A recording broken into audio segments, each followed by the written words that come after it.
Ladies and gentlemen, welcome to tonight's event sponsored by historic Chevy Chase, DC, Pushed Out, a story of race relations in Chevy Chase.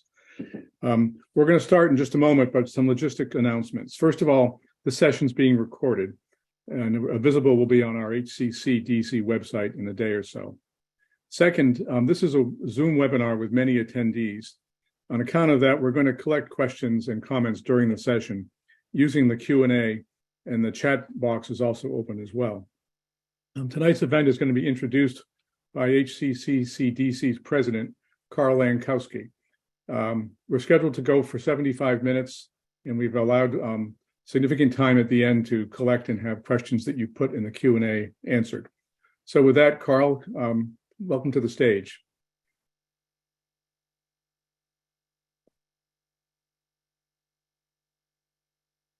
Am I visible? I can't see. We can see you sitting in front, up at the circle. Great. Okay, fine. Good evening, everybody. Historic Chevy Chase DC offers this program tonight because we believe that we'll have a better chance of creating the future we desire to the extent that we're attentive to our past. This evening's conversation is the first of a series of events over the course of this calendar year that explore developments in our neighborhood that illuminate central features of the American experience. In their book, Between Freedom and Equality, authors Barbara Torrey and Tiggy Green managed to effectively join a highly specific family saga with the inescapable theme of racial injustice that sits like the ghost of Banquo in our midst. The Historic Chevy Chase DC project team conceives this event as a prerequisite for an encounter with the descendants of Captain George Pointer, which we are planning for early spring of this year, likely in partnership with ANC 34G. The past happened, but it need not have unfolded the way it did.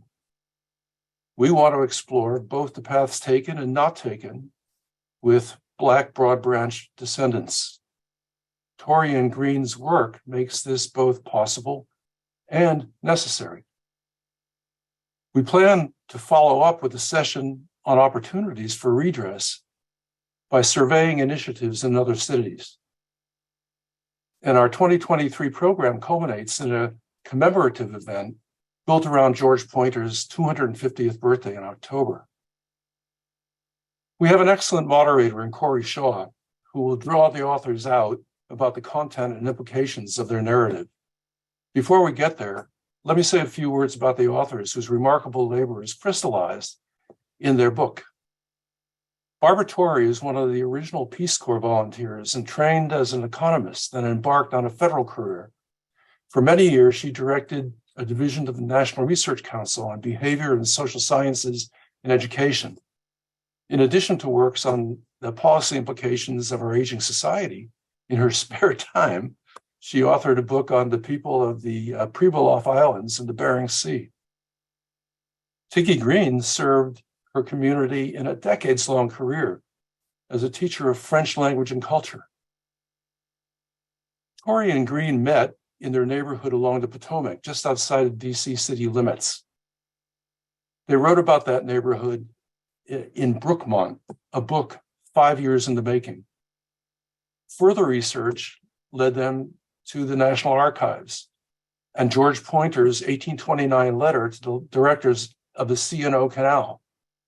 That discovery led them to Tanya Hardy and James Fisher, also to further discoveries and the production of 2 journal articles on Pointer and his descendants.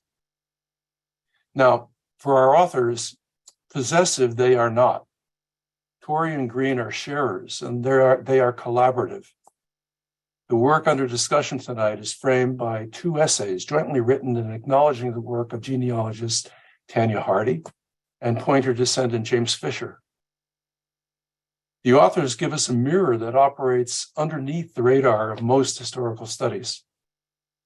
The rich empirical detail is supplemented by an enlightening discussion of sources and inference patterns that provides insight into how historical research is actually done. They want their readers to look under the hood, so to speak. Their deep love of their place and ours here along the Potomac fueled their engagement in local history, but their story resonates much more broadly. Now we're pleased to have as our moderator this evening, Corey Shaw. He represents the future of our collective journey to a usable understanding of our shared racial history. A native Washingtonian, Mr. Shaw does yeoman's work on helping DC homeless residents find shelter by day. And most of the rest of the time, he's involved in researching local Black history and working on incorporating elements of it in our school curriculum and pondering how to achieve redress for past wrongs. He is a co-founder of the group Black Broad Branch, which grew out of a project on Black land loss from a partnership between historic Chevy Chase, DC and the University of the District of Columbia. So it's with great pleasure that I now turn our proceedings over to him. Barbara, Tiggy, and Corey, please turn on your mics and cameras. Over to you, Corey. Wonderful. Thank you so much, Carl, for those really, really warm, heartfelt words. And I want to start us off tonight really by giving Barbara and Tiggy the space to tell us a little bit about how this book, Between Freedom and Equality, came to be. Let me, Carl, thank you for your introduction. And you actually took the beginning of what I was going to say. We actually went to the National Archives once we saw a reference to George Pointer's letter in our research on our neighborhood. And we found his letter. It's a 200-year-old letter in a plain manila envelope. And it was an extraordinary letter. It was 11 pages in which he talked about first his life and then his career for George Washington's Potomac Canal Company. When we went back to the Potomac Canal Company's detailed reports, we could verify virtually everything he said in his letter. And then we knew we had a good moderator, a reliable moderator, not only of his own life, but of an extraordinary part of American history itself. He had been born late 18th century. He was rented by his owner. He was born in near Potomac, Maryland. He was rented by his owner at the age of between 13 and 14 to the Potomac Canal Company for hard labor. But he was able to buy his freedom at the age of 19, and then worked for 30 more years with the Potomac Canal Company, which is why we have a lot of information about him. He met two American presidents, George Washington, who was the president of the board of the Canal Company, and John Quincy Adams. He went on the first official survey of the northern Potomac River with friends of George Washington. And the company gave him a cottage near, right at Lock 6 of the C&O Canal, which is where our neighborhood was, which is why we continued to be interested. This canal company was really George Washington's brainchild, and it was one of the largest infrastructure projects in 18th century America. People were writing about it in Europe. It was a major project in which George Pointer became a supervisory engineer for the company. And he signed this letter in handwriting better than any of ours, he signed it Captain George Pointer, which is what he was called on the river. He likely died, but we don't know for sure, in the 1831 cholera epidemic that came up the river from the port of Georgetown and killed a lot of the people living on the banks of the river. And there's a reference to many of the free blacks who included George Pointer in that. What Tiggy and I did is we began looking at what happened to his children. And this is a laborious process. And Carl's right. We write up sort of how we did this and what rules of evidence we would use to make decisions about the next thing to do. Slowly over, it took us 13 years to do this book, for which our husbands are heroic, let me say. We didn't know where the story was going. We didn't know where it would end. And we couldn't see any themes over the generations until we got to the end, which was the 6th generation. But then we looked back and we could see a number of different themes. It's also after we got to the 6th generation that we were contacted by Ancestry.com and said, you are looking for somebody that somebody else in DC is looking for. Would you like to contact them? And of course, we said yes. And it was Tanya and James. James was the 8th generation of George Pointer. And they were as surprised to find us as we were happy to find them, let me say. Anyway, what happened was once we got the eight generations, we looked back over the history. And we realized that there were several themes that were not apparent when we were moving forward. One is how fragile freedom was for freed Black people in the 18th and 19th century. People think that freedom meant the same thing as it did for whites. It did not. There are plenty of examples, but just one example was that all free Black people needed to carry a certificate of freedom. This certificate, if they didn't have it, they could be captured and resold into slavery. And but you needed 2 white witnesses for these certificates. And because Black people were not considered, I suppose, reliable witnesses. For us, it was, however, very important because we realized that we could see who the white people were who were their friends, and in one case, probably a half-brother of George Pointer. It changed our story to see who the witnesses were. A second theme was how racism shifted in the 19th, especially in the 19th, but the 20th century. We think of racism as sort of being this static,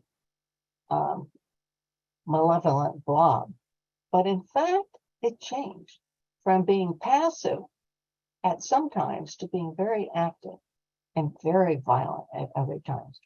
One particular time, which I had underappreciated, was Nat Turner's revolution in Virginia, the rebellion. That killed 50 white people in a matter of a few days. It terrorized Washington, D.C.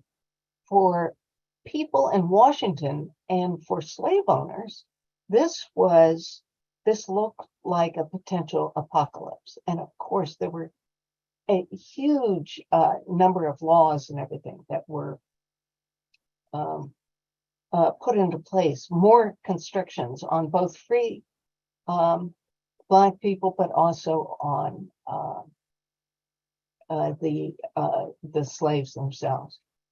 One of the interesting things, and we have a number of examples of how this affected the Pointer family, but one of the examples, which was really interesting, is that Maryland had a colonization society for many years, but it was sort of a book club.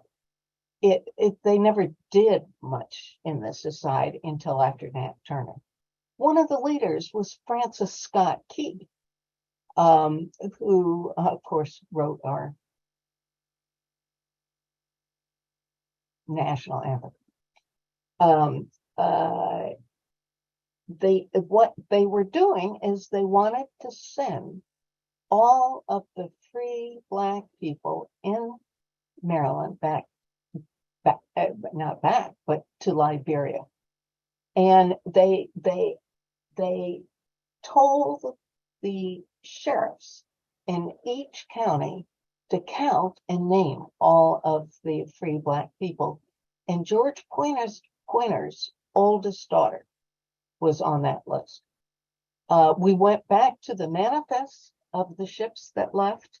Only about 1% of the Black people in Maryland actually went to Liberia, and she was not on it.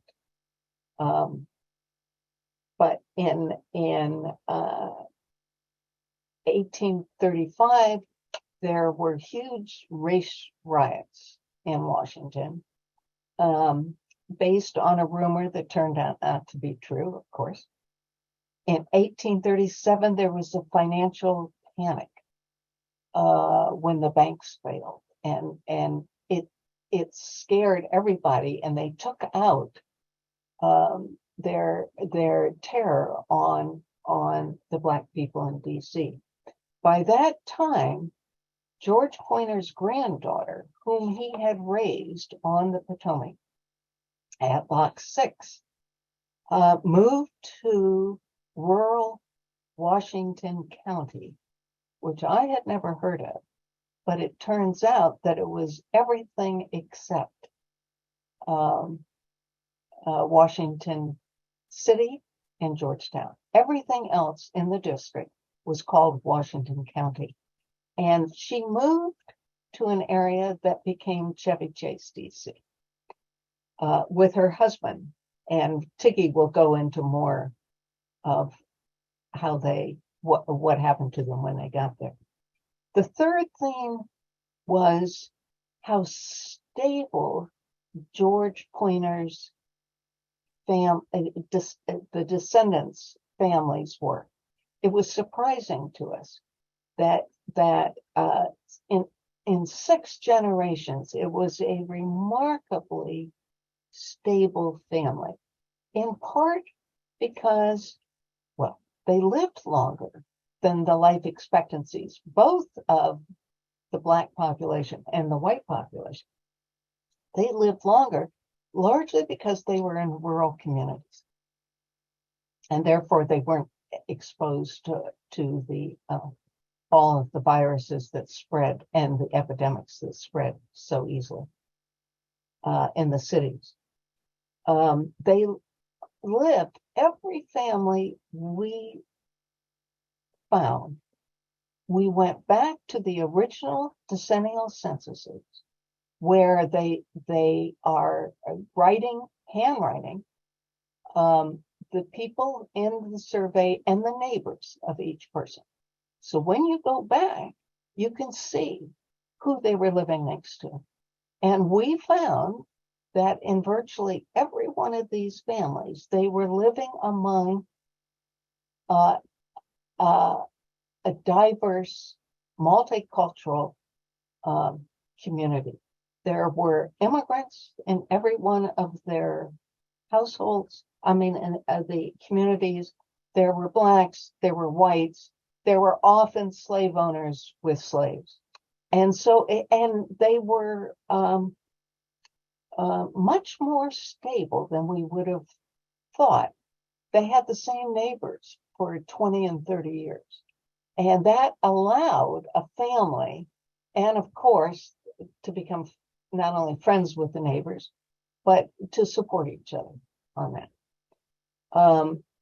So that we had what happened, as you will hear from Tiggy, is that in the early 20th century, that completely broke apart. And there was a much more rigidly segregated communities after the beginning in the 1920s. Tiggy will pick up some more of these details about the Civil War and the Chevy Chase, DC area and what happened at the end of the story. Okay. Talk about Dry Meadows is the property that Mary Harris, who is the granddaughter of George and Elizabeth Pointer. And so when I refer to the Dry Meadows farm, that's the property in what is now Chevy Chase. They bought that property in the early 50s, about 1850, and raised their children there. There were originally 8 children, and 5 lived to adulthood, with only one daughter, the youngest daughter, who always lived on the farm. And she is the one that eventually signed the deed over of the Dry Meadows farm to the government in 1928. When the Civil War, with the advent of the Civil War, there were many Black men who wanted to fight for the Union, but there was a lot of prejudice against this idea, and it took the federal government a long time to finally make a move, and that happened when things were not going well, actually, for the Union, and there have been several important battles that have been lost. In 1863, the federal government formed the U.S. Colored Troops, as it was called, or USCT, and the very first regiment was formed in the district, and so we have the Harrises out in Washington County, and their 2 oldest sons enlisted, and these would be the great grandsons of George and Betty Pointer. They enlisted in the 1st Regiment, and all the men were trained on what is now Roosevelt Island. It's a small island in the river off the port of Georgetown. But it was a brave decision, because Black soldiers, the Confederacy had threatened any Black men fighting for the Union and captured would be enslaved, or what happened, actually, often they were killed. At any rate, the 2 Harris brothers joined the Union Army and got their training. And what happened was the USCT troops were not treated equally as the white regiments. Initially, they were not paid at the same rate. They weren't given a clothing allowance. They were supplied insufficient. The weapons they were supplied were outdated. They couldn't hold rank above sergeant, and all their officers were white. They could not be any kind of officer. A lot of times they would even be assigned fatigue duty, which is heavy duty. If they weren't in battle, it was the Black regiments that were assigned hard work duty, clearing things, or rather than the white regiments. Well, that the 1st Regiment and others saw fighting in Petersburg, some fierce battles, and they always excelled in whatever they did, and were praised not only by the Union generals, but also by some of the enemy who couldn't believe how extraordinary they were. In the district, the family itself living on the Dry Meadows farm was also caught in the war. Since there were all these forts built around the district, they were within 1 or 2 miles of several of the forts. And when the rebels came in 1864, They invaded from the north, and they came through, headed toward Fort Stevens. And of course, Union troops came up, and there was some skirmishing right around the area what is now Chevy Chase, but where the Harris farm was. And the rebels, they burned things, crops, buildings, they stole cattle, and that took place for a few days. But then, when they were sort of driven out, the residents had to flee during that time just to be safe. But they were eventually able to return, and we don't know specifically what happened, but we know that certainly the family returned to their farm. The war changed Black soldiers, of course. One thing that happened was that in some regiments, including the 1st Regiment, education was offered by the officers, and so some gained literacy. Most had not been able to have any kind of education, and they also traveled and saw parts of the country that they would have normally not been able to know. At the same time, of course, it was war, and there was injury and facing death, and of course prejudice all the time. Yet most of those men came home stronger. And so after the war, they returned home, and of course the district was a very different place. Apparently, it grew 80% in population during the war, and that included, of course, the rural, Washington County. And so there were new arrivals everywhere. And so the 2 veteran brothers, the Harris brothers, returned home, but of course they needed jobs, and so they did not stay at home. One went to New York City, and the other went in, and he ended up working for the Pullman railroad car company, and he made a career of being a Pullman porter, which at the time it was not well paid, even with tips, but it was a highly respected profession, particularly in the Black community, and it often led to a middle class life.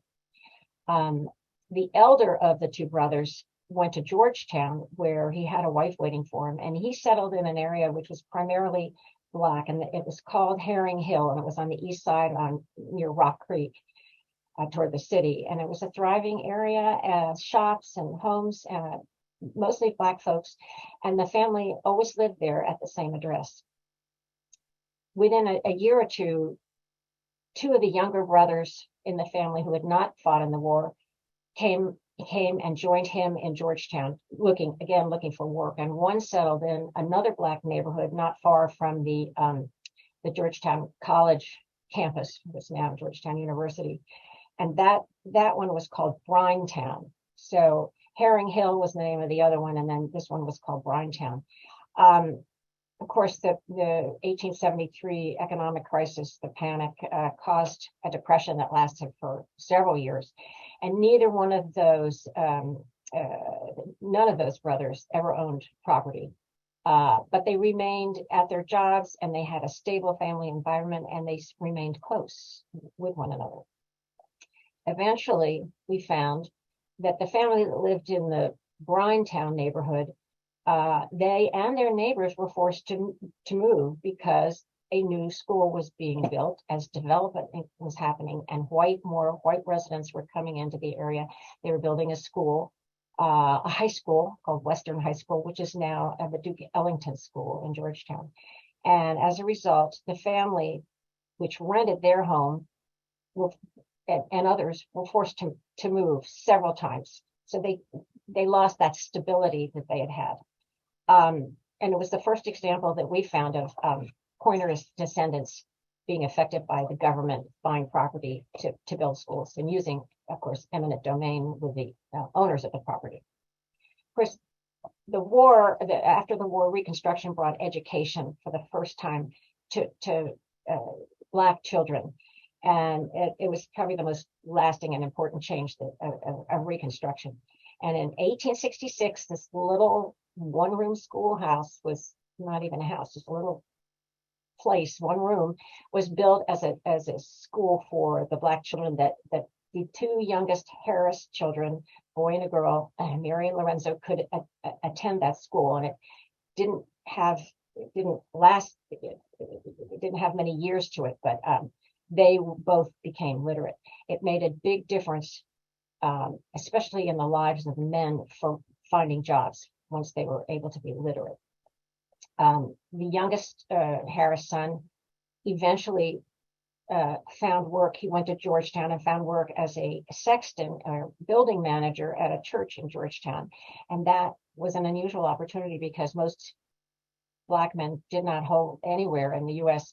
had that position. But he worked there for a number of years, and eventually he got promoted to a job in the big Episcopal Cathedral in Buffalo, New York. And that he went up and migrated to New York.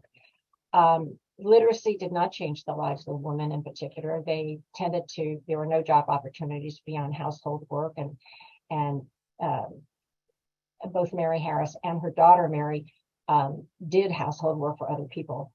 And the youngest daughter always remained on the Dry Meadows farm, but she kept the family together and was the matriarch of two generations. She was a solid presence in that family. In the next down generation, we're talking about great-great-grandsons of the Pointers. The men were helped by education greatly. Two became federal civil servants, and a third became a prominent Black funeral director in Washington. And their work kind of stood in contrast to the ideas people had at the time of Black people, of what they could do. And of course, development came as the district grew in population, and transportation improved, and that brought streetcars. Once the electric streetcar came, we were able to bring more people to the border with Maryland.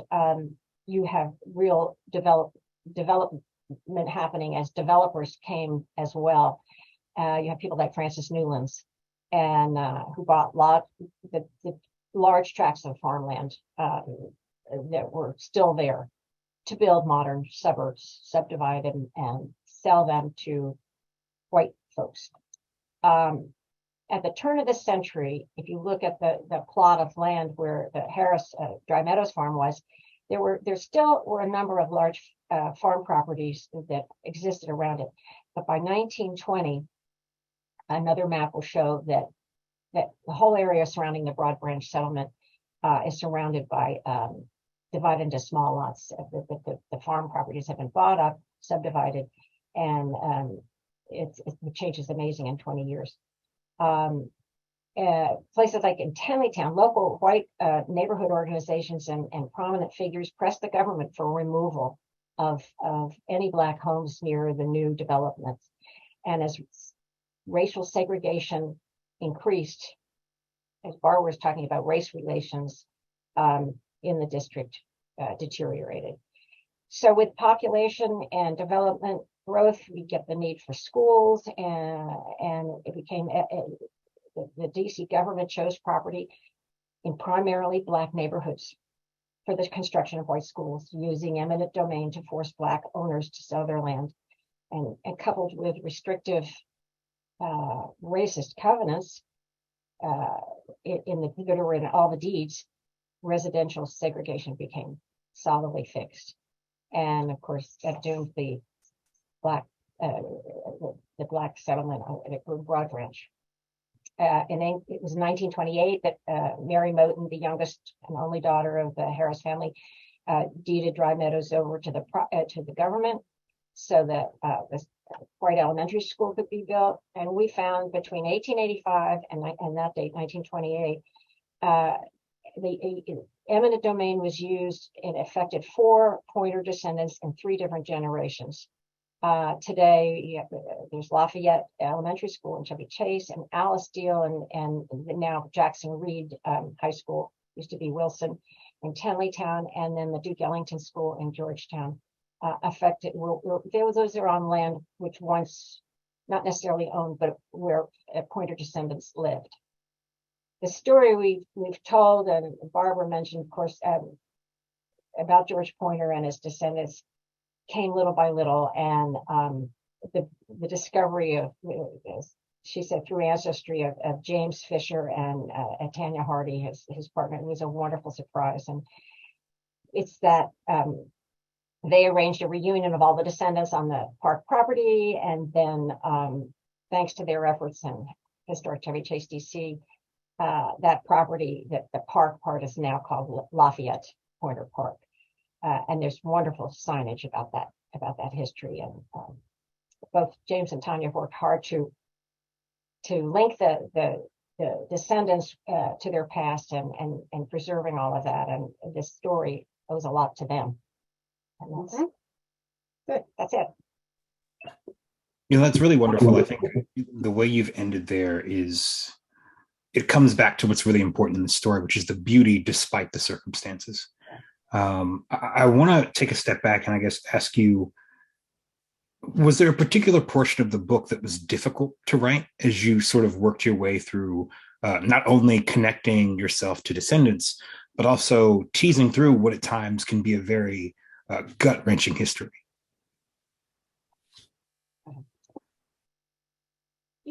We were so fixed on trying to figure out what each person did, Corey, that we didn't quite focus until we finished on this pattern of racism throughout. And I think it was at that point when we finished that we realized, well, I mean, we knew when we got to the end of the story that after 80 years, and of course we had spent 13 years with the Pointers descendants, and they had spent 80 years in Chevy Chase, DC, and then it was all over. And maybe that was the most gut-wrenching, is realizing what had happened, what had gone before, and then that it was gone in a year. We were so focused on details and finding out, and not being aware of themes that were there. Bit by bit, it came onto us. It's really interesting. I think that as a person that's read the book at least 2 or 3 times, I think that I am also, as I read through, sometimes it isn't until the end that I realize what all of that meant. Yeah. Right. And I think that, in that spirit, I'm wondering, why write a book about an individual like Captain George Pointer? Right. Why write a book about his family? Why are they so important? Well, it's important today as we realize that we don't know so much about how Black people lived, even when they were free, what their lives were like. And so discovering these things is so important now more than ever. And when we look at education and just stories and it's history, and we've been lacking in history, even if it's very specific. I think, Corey, that we didn't start out to write a book. And in fact, we wrote 2 articles. And I think that we thought that was it. And then you get to the end of the story and you say, wait a minute, this is more important than what we thought we were storytelling. And people at the DC History Center said, you have got to go talk to Georgetown about a book. And it wasn't until then that we had even really thought about it. So we were just doing it out of curiosity. I wish I could say that we had more insight and we did it all deliberately, but really we were just doing it out of curiosity until the story sort of overwhelmed us. What was that like, being overwhelmed by the story? Yeah, and also being we're not experts. I mean, we're in completely different fields, as Carl was describing. So we kept thinking, we're not the right people to write this story. And then we realized that nobody else was going to write. That we had all the facts and we had the feeling, but we did not we just didn't see it yet as a book. And it wasn't until, well, we got the very positive, Georgetown said, wait a minute, this is something that's potentially important. And Jane Levy with Yeah. Washington History was one that said, you probably have enough material for a book. And we went, really? So it's not, I wish we could say it was deliberate, but it was more, it was a slow realization. So then maybe I should phrase this next question a bit differently. I'm wondering if at some point after having written the book, you came to see that maybe this book was written for a particular audience. Is that the case? Oh, that's interesting. Audience.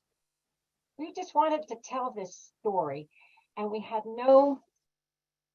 are not historians. Yeah. So really, I think we were driven by this story. Yeah. More than anything else. And our feelings, Barbara, I think, said, we lived with the Pointers and their descendants for so many years that we just needed to get it out. I don't know. That didn't answer your question. It's a good question, but I don't remember thinking. I mean, at some stage I said, wait a minute, people need to know this history. This is an important history, but it wasn't directed at any single group at the time. Yeah. It sounds like to me that the focus really was to just tell the story, to get it out there for people to know. Yeah. And because we aren't historians, we also weren't very confident about those larger themes in African American history and in American history. So we really relied heavily, people can see, on references that have stood Let me just add that not only are we not historians, we were very lacking in our education. At least I was we both didn't know so much about Black history. Yeah. You knew the basics, but we learned so much general history, which was hard. Well, it wasn't hard, but we just needed to make sure that we understood what that history was. But Corey, I think the fact that we didn't know and we learned a lot about Black history and things that surprised us, and it's all the way through. And we quote people because we didn't trust our own interpretation of the history. Means that a lot of people don't know that, and that's why we needed to write. That's really powerful. I want to come back to a bit of the history. I saw in the chat a really important question. And before I sort of ask it, I want to give some context and some framing. You all talked briefly about the dynamic that exists circa 1890. Francis Newlands is buying up land with his entity, the Chevy Chase Land Company, and initially beginning in Maryland is selling parcels of land as a part of this larger subdivision that we've come to call Chevy Chase. Mm-hmm. That history is something that needs to, I think, be pulled to the forefront when we talk about this story. And I'm wondering if you all in that spirit can talk about how a system of segregation can come to be created. And then in turn, how understanding that history can help us find a way to dismantle it. That's good.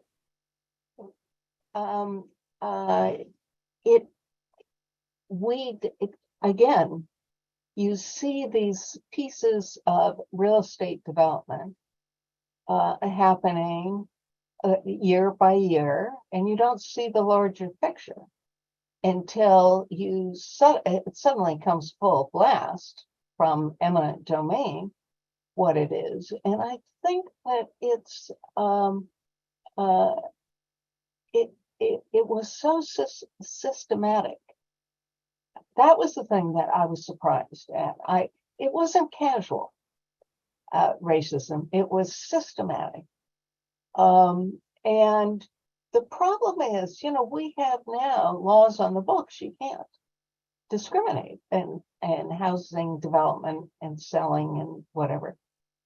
But to dismantle a segregated neighborhood takes very little time if the law is on your side to create that segregated neighborhood.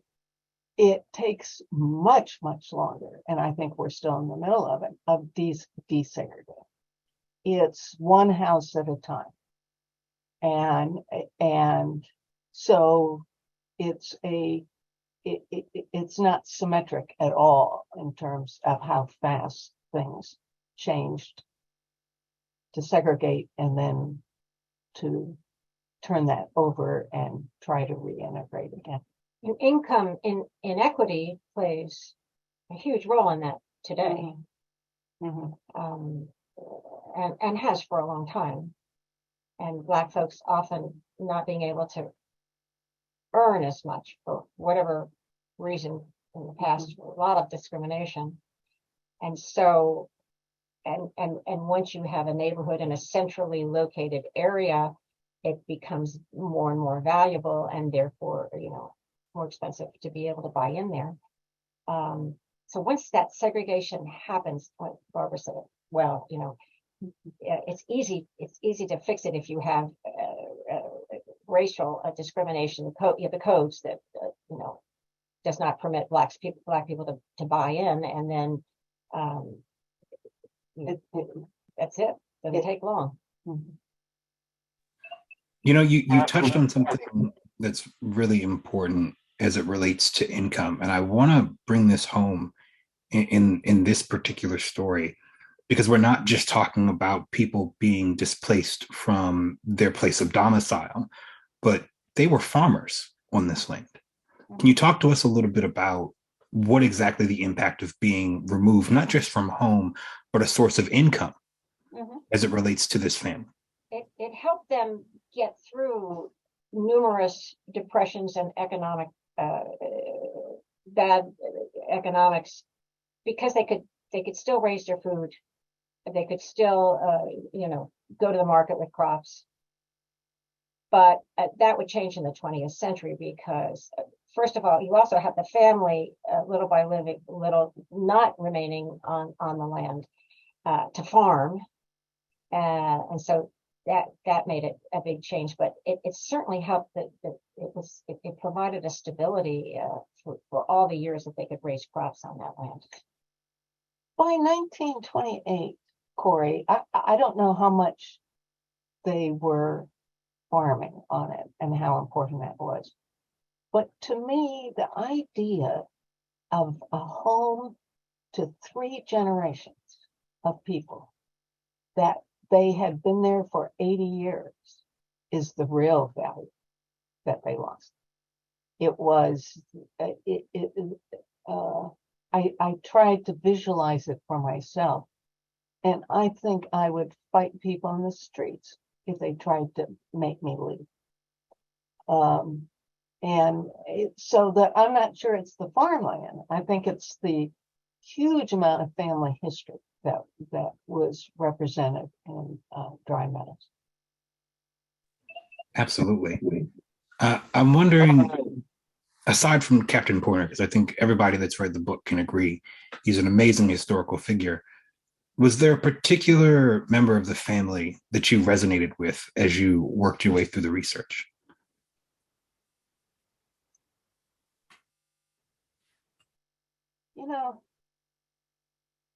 The women in the family are mostly invisible, and that's true for lots of history.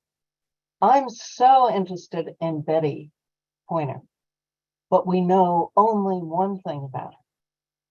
And but I would try to visualize what it was like living on the Potomac, and also with a husband like George Pointer, who must have been take a lot of energy to stay up with it. But I find myself going back to Betty more than any other.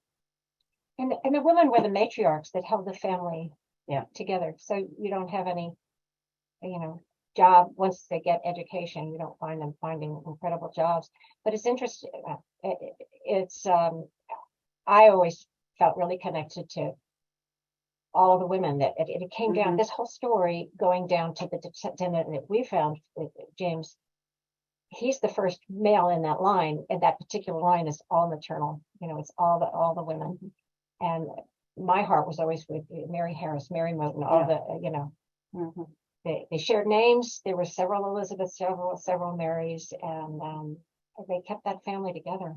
But they're almost invisible outside of the censuses because they didn't have formal jobs, formal education. It was quite striking, actually. I want to ask you, is part of the work that I've been able to do is sort of work with some of the descendants. And I'm curious if you can shed light on the sort of historical implications of displacement, not just for the Harris family, but this entire community that was Dry Meadows. I'm not sure. Tell me more of your question. I'm not sure I followed the question. Yeah, I'm wondering if maybe you can paint a broader picture of this community, given what we know. Yeah, they all knew one another. Every once in a while, somebody would board with somebody else. And at one point, Joseph, one of the great grandsons, one of the veterans, stayed with a neighbor while his sister's children needed to be living on the land, and their husbands and families, and so they knew the neighbors. At another point, another neighbor boarded there. So certainly they did know one another. But we did not. We had so many people to track that we did not track the neighbors very well, except tangentially. Yeah. But we're hoping that you will. I'm working on it. I want to make this conversation a bit more contemporary and, again, to provide some framing on where I thought about this question. I happened to be in Loudoun County when the governor of Virginia was elected, just passing through, doing some work. And I couldn't help but think about the impact of a book like Between Freedom and Equality in an era of literary censorship. And I'm wondering, why do you think it was so important? And what do you think the impact will be of works like Between Freedom and Equality and others as we sort of navigate these very odd times where we're trying to wrangle with what is and isn't objective reality? I think that it's why I think it's so important to get into the schools. I think that if we don't get this story into the schools themselves, we're going to die, and we're not going to have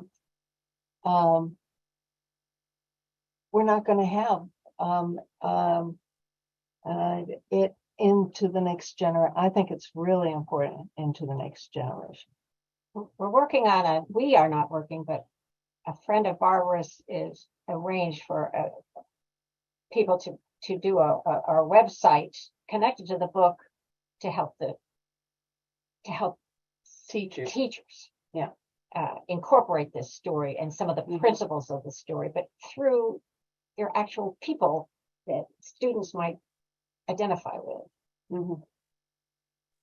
That's one way. Yeah, I want to ask the follow-up question, which is, I guess, really what I'm trying to get to is why that's important. Why is it important that this story be told across generations? Oh, well, nobody knows these stories. They're beginning to come out a little bit. But it's a whole part of our history that we don't know. Yeah, people Black history. keep saying it's so surprising. I never knew. And they said every chapter has things I didn't know about this history. And that's just, we need to know what happened in order to be able to move forward well. We can't do it if this is all shielded. And that's why it's so important to get it to the kids. Well said. Well said. I'm wondering, has writing the book changed the way in which you see your community? Absolutely. Yes, absolutely. But it happened slowly. And then we realized we were sort of passive believers in a society that is mixed and problematic. And now it's sharpened our focus a lot on this. Because it was individuals that we felt they were family of ours. Yeah, right. For the first time. It was Mhm. amazing. Mhm. And so if this happened to your family members and up until the lifetime of our parents, and it was Yeah. Yeah, and I think you're getting to something that I think is really important. That it's the continual sort of pattern of displacement in this particular family. You have folks that, as you mentioned earlier, find their way to Georgetown, and as we know, Georgetown eventually sees a similar wave of displacement. And we know that some of those families, in particular, the Harris family, finds their way to Southwest, and they're displaced in the construction of the waterfront over time. And eventually they find their way to Southeast DC at Berry Farms, which today is gone. Right. And there's this sort of continual pattern of displacement that really is heartbreaking to hear about. But in sort of the same time, you get to hear these little moments where this family, despite those circumstances, finds ways to exist as whole people as much as they can. I want to ask, what do you hope readers take away from the book?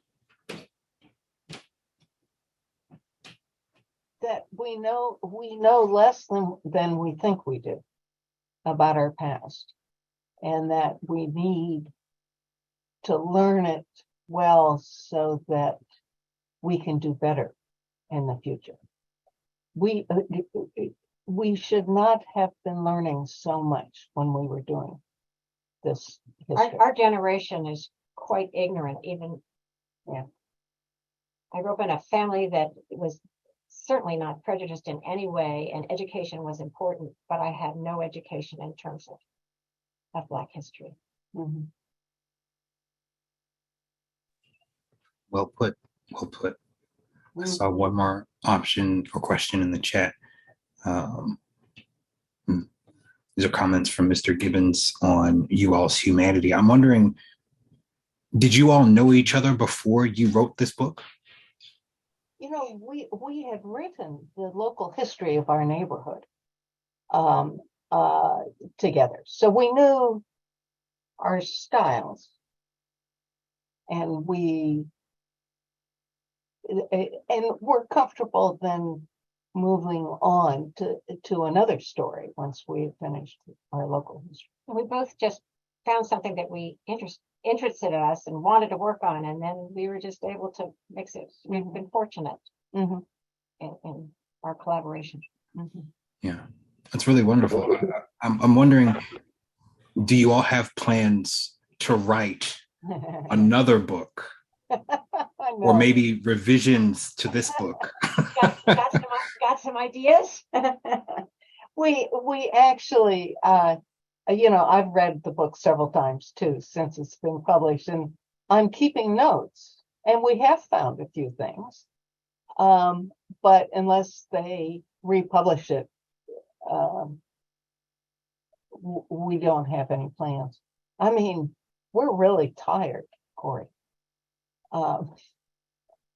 It took a lot of effort to do. I respect that. I respect that. I'm personally still waiting for my retirement fast forward button. Right. I'm wondering, do you see a correlation between the ways in which communities understand their history and progress in society? Well, I hope there is, but I don't know. I haven't looked at that. Community as a whole, Yeah. our little community here is this little neighborhood in Bethesda.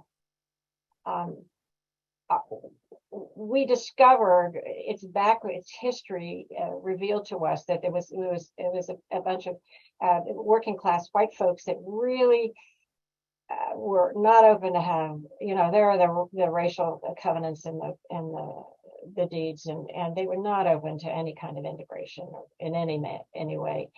And now our neighborhood knows about that, and not just from us. It's when we live, but I don't know generally how you make more progress.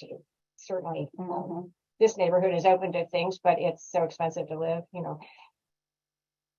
I don't know. I hope you're right that there is. And it seems to me that historic Chevy Chase DC is actually trying to grapple with that. And they have new information and are now trying to understand it better and do something about it. So I think that,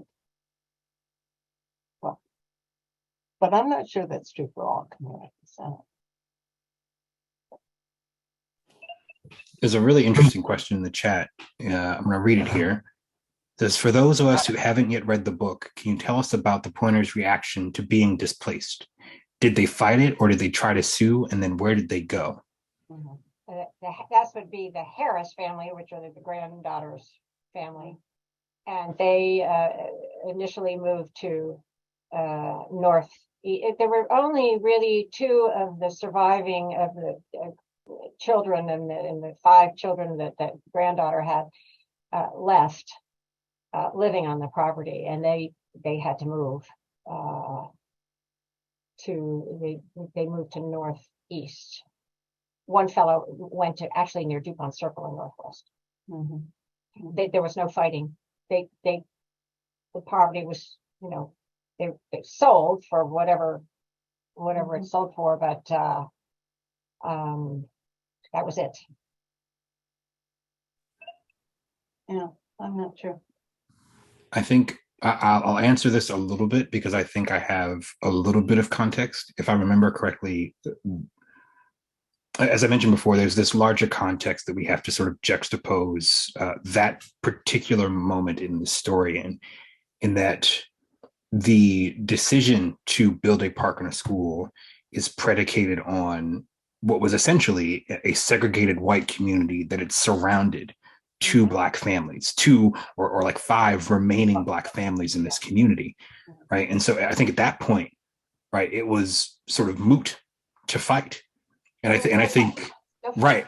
And I think when you get to a certain point where we start to talk about the government's use of eminent domain, right, that's because they resisted selling, right? And so eminent domain is sort of the last straw in the government's toolbox to say, well, you can either take what we're going to give you in fair market value, which I think was $2,400 at the time, which is the equivalent of about maybe $200,000 today. But I mean, you can take that or you get nothing, right? And we'll just take it anyway. And if you look at other instances of displacement of Black communities, typically the refusal to comply with eminent domain orders typically results in mob violence. You have communities like Rosewood, Florida. You have communities like Tulsa who see very viscerally the backlash to not really complying with the rules of a segregated society. And so I think in a very real way, the option to fight was passive resistance up until the point of eminent domain.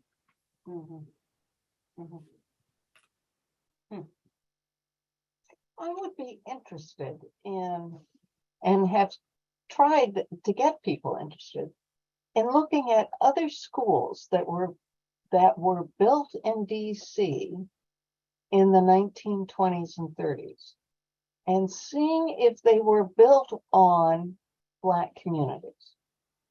And we're not going to do that. So I'm hoping that somebody eventually will see whether we just looked at a unique family with these 4 incidences, or whether it was systemic throughout Washington. That's wonderful. I think that I want to ask one of the questions in the chat. One is where can we buy the book? It's on Amazon, and Georgetown has a way to buy it too. Georgetown University Press, but Amazon still has it. Politics and Prose, somebody said, is out of it. So Yeah, I will mention there's another small locally owned bookstore just at the bottom of Georgetown that also sells the book. If I find the name of it, I will post it in the chat for you. And the National Park Service out at Great Falls has a bookstore, and it's in there. Exactly. I'm seeing another question in the chat. The name of the book is Between Freedom and Equality, The Story of a Black Family in Washington. Did I get all of that? The history of an African-American family in Washington, D.C. There you go. Yeah. All right. Well, then at this juncture, I think what I'll do is turn us back over to the kind and honorable Carl Lankowski so that he can help close us out this evening. Thank you all so much for attending and sitting with us here. Thank you. Delighted.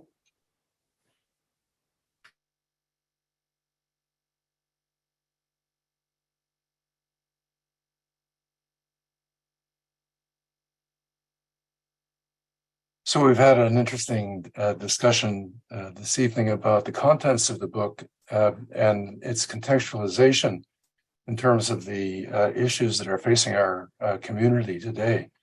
And that's what we wanted to achieve this evening. And I think we've made some progress in doing that.